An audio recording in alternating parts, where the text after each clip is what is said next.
आज हम क्वेश्चन करवाएंगे क्लास 10th के अंदर जो केस स्टडी क्वेश्चन है उसके अंदर जो फोर्थ और फिफ्थ क्वेश्चन है सेकंड चैप्टर के।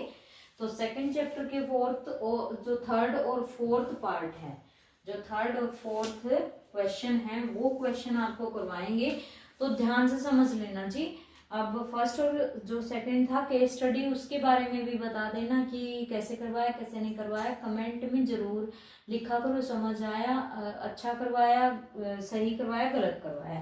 ठीक है जी। अब हम बात कर लेते हैं थर्ड पार्ट के अंदर। तो थर्ड क्वेश्चन आपका क्या दिया हुआ है केस स्टडी में, इन द सोसर मैच, एक सोसर मैच है, कहता है the path of the saucer ball in a kick, एक बाल की क्या है किक में जो बाल है वो किस टाइप से जाती है। ये जो बाल है आपको दिखाई दे रहा होगा ये डायग्राम, ये बाल इस टाइप से जाती है। ठीक है। अब कहता है is recorded as shown in the following graph, जो ये ग्राफ के अंदर दिखाया गया है ऐसे दिखाया गया है। फर्स्ट क्वेश्चन आपसे पूछा गया है the shape of the path of the saucer ball, जो ये सोसर बाल है इसकी शेप आपने बतानी है किस टाइप की ये गई है, शेप ऑफ द सोसर बाल। तो ये किस टाइप से ये गई है, तो ये पैराबोला टाइप की बनी है बेटा, पहले ही बताया था। इस टाइप को हम क्या बोलते हैं जी, पैराबोला टाइप बोलते हैं। The axis of symmetry of the given parabola, अब जो पैराबोला दिया हुआ है, जो पैराबोला दिया हुआ है इसकी एक्सिस हमें बतानी है कि इसकी एक्सिस क्या आएगी। पहला आंसर है वाई एक्सिस, दूसरा एक्स एक्सिस, तीसरा है line parallel to Y axis, या डी पार्ट आएगा line parallel to X axis. तो आप ही बताओगे।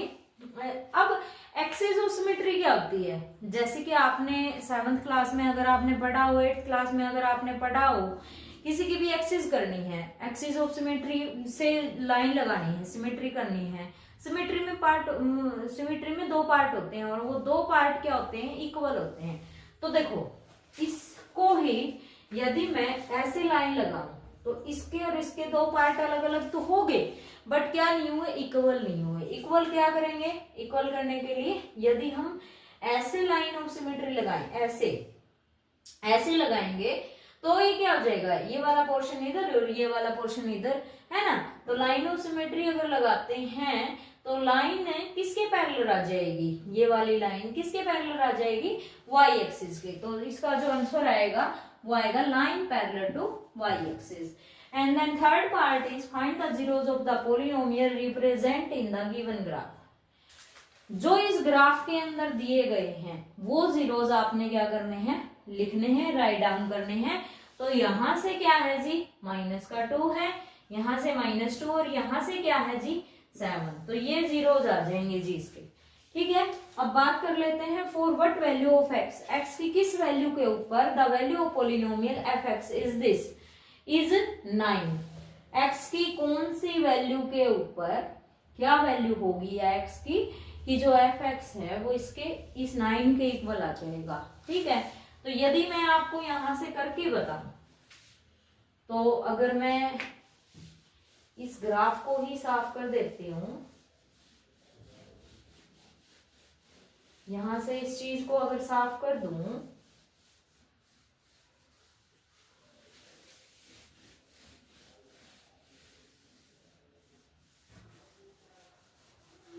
तो इस फोर्थ पार्ट का जो आंसर है यहां देखना, F of X is equal to X -3 का स्क्वायर प्लस 9 इज 9, ये यही कहता है ना। तो अब हम क्या करेंगे, इसको है ना 9 के इक्वल रखेंगे, x -3 का square plus 9 is equal to 9, 9 से 9 कैंसिल, x -3 का स्क्वायर इज इक्वल टू 0। तो x -3 भी क्या हो जाएगा 0। तो यहाँ से x की वैल्यू, ये इधर 3 इधर गया तो x की वैल्यू क्या आ जाएगी 3। तो x की वैल्यू क्या आएगी जी 3। तो x की वैल्यू 3 के ऊपर ये जो एफ एक्स है ये 9 के इक्वल होगा। समझ आ गई जी बात।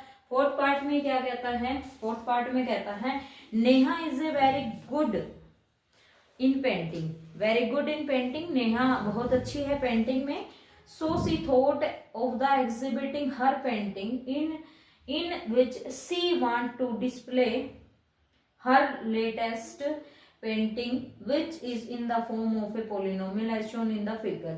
इस टाइप से फिगर आपको दे रखी है। अगर एग्जाम ट्यूटर के अंदर देखोगे तो इस टाइप से पेंटिंग उसने कर रखी है और इस टाइप से आपको दिखा रखी है, और इसी टाइप का यहाँ पे एक ग्राफ बनाया हुआ है जो कि मैंने आपको बोर्ड पे बना के दिखा दिया है। अब देखते हैं पहला question, the number of zeros of the polynomial represented by the graph is number of zeros of the polynomial. अब नंबर ऑफ जीरोज आपने बताने हैं कि यहाँ पे कितने आएंगे। मैंने आपको पहले ही बताया है कि जो एक्स एक्सिस को जितनी बार भी ये लाइन टच करेंगी, ये पैराबोला वाली अगर लाइन टच करती हैं तो उतने ही नंबर ऑफ जीरोज आ जाएंगे। तो यहाँ पे 1 2 3, तो कितने नंबर ऑफ जीरोज आएंगे, यहाँ पे 3 नंबर ऑफ जीरोज आएंगे। सेकेंड पार्ट में कहता है the sum of the zeros of the polynomial represented by the graph. Sum of zeros of polynomial represented the graph. Sum of zeros of polynomial मतलब इन सभी का क्या हो जाएगा जी, सम हो जाएगा। अगर हम इन सभी का क्या करते हैं,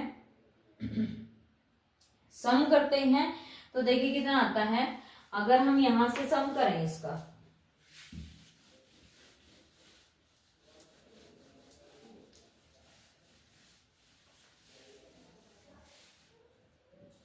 इनका अगर सम करते हैं तो ये आ गया, मान लो -4 प्लस -2 और +1, -4 प्लस -2 और +1, क्योंकि ये था -4, ये था -2 और ये था 1। अगर हम इनका क्या करते हैं, सम करते हैं इन सभी जीरोज का, तो ये आ जाएगा सम मतलब सभी में प्लस का साइन, यहाँ पे प्लस माइनस माइनस, -4 -2 कितना आ जाएगा, -6 + 1 कितना आ गया, -5। तो ये हमारा क्या रहेगा जी, आंसर। तो डी पार्ट इसका क्या रहेगा जी, आंसर। अब बात कर लेते हैं थर्ड पार्ट में, find the value of polynomial represented by the graph when x = 0। जब यहाँ पे x 0 होगा ना, तो आपने ये बताना है इस पोलिनोमियल की वैल्यू क्या आएगी। ठीक है, तो इसके अंदर अगर आप देखोगे, देखो यहाँ पे, यहाँ देख लो, इधर ये 0 दे रखा है, x = -4, x = थोड़ा बड़ा लिख लेती हूँ ताकि आपको देखने में आसानी रहे।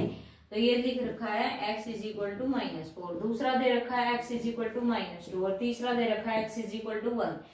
x ये इधर आता है तो प्लस का 4, ये इधर आता है तो -x + 2 और ये इधर आता है तो x - 1, यानी कि ये इधर आएंगे सभी के सभी। अब ये यूं कहता है यदि आप x को 0 कर दो, यदि आप x को 0 करोगे तो यहाँ पे भी मान लो 0 + 4, यहाँ पे भी 0 + 2, यहाँ पे 0 - 1 है ना, तो यहाँ पे आ गया 4, यहाँ पे बचा 2 और यहाँ पे बचा -1। 4 2 जा 8, 8 की मल्टीप्लाई -1 से -8। तो ये जी होगा जी हमारा क्वेश्चन नंबर कौन सा, थर्ड पार्ट का ए। ठीक है, अब बात कर लेते हैं फोर्थ पार्ट की। कहता है find the sum of the product of the zeros. Sum of the product of zeros, ये फाइंड आउट करके दिखाना है आपने फोर्थ पार्ट में, नहीं थर्ड का बी पार्ट है ये। बी पार्ट में कहता है सम ऑफ प्रोडक्ट ऑफ जीरोज, जो जीरोज है ना उनकी प्रोडक्ट करके उनका सम। फिर कहता है टेकन 2 एट ए टाइम, एक टाइम पे सिर्फ 2 ही लेने हैं, ऑफ द पोलिनोमियल, उस पोलिनोमियल के रिप्रेजेंटेड बाय द ग्राफ, जो ग्राफ के अंदर हैं। ठीक है, अब आप ये चीज देखो क्या क्या है, एक -4 है, एक -2 है और एक 1 है, यही है, यही है ना। तो हमारा देखो यहाँ पे 4 की मल्टीप्लाई पहले इससे और फिर इससे, -4 की मल्टीप्लाई -2 से प्लस, क्योंकि सम बोला ना, सम ऑफ प्रोडक्ट, इन दोनों की प्रोडक्ट। अब -4 फिर प्रोडक्ट 4 की किससे करेंगे, 1 से, फिर इसकी और इसकी आपस में, -2 की और 1 की, क्या आ जाएगी, माइनस माइनस प्लस, 4 2 जा 8, यहाँ पे प्लस माइनस माइनस, 4 1 जा 4, यहाँ पे प्लस माइनस माइनस, 2 1 जा 2, तो 8 और यहाँ पे माइनस का 4 माइनस का 2 माइनस का 6, 8 माइनस 6 कितना आ जाएगा, 2 आ जाएगा। हर क्वेश्चन का आंसर भी आप चेक कर लेना आपके एग्जाम ट्यूटर में जो आपके पास है। तो ये क्वेश्चन आपने ऐसे सोल्व करने हैं। ठीक है जी, समझ आ गए? ठीक है, वीडियो को लाइक शेयर सब्सक्राइब जरूर किया करो, और कमेंट नहीं आते जी आपके, कमेंट किया करो, शेयर भी किया करो ताकि सब्सक्राइबर बढ़े अपने।